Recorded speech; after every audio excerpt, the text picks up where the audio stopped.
La Guardia Civil ha detenido hoy a un hombre de 30 años como presunto autor de la muerte de su padrastro en Lliria. Él mismo fue el que avisó a la policía local de los hechos acaecidos e incluso pronunció literalmente las palabras «He matado a mi padre, que vengáis aquí». Puedo decirte que Miguel no marchaba bien. Pero que le sorprende, ¿no? Claro que me sorprende, pero mucho. No es que hubiera antecedentes ahí o algo de eso. Pues no.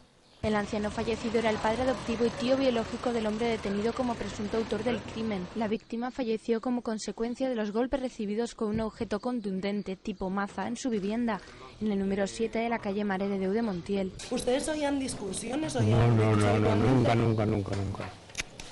Pues que el chico llevaba su marcha y ya está. Varias patrullas de la policía local se desplazaron hasta el lugar de los hechos y accedieron al interior de la vivienda, cosa que facilitó el propio agresor. La policía local entregó el detenido a los efectivos de la Guardia Civil para continuar la investigación. Al lugar se desplazó con posterioridad una comisión judicial para ordenar el levantamiento del cadáver.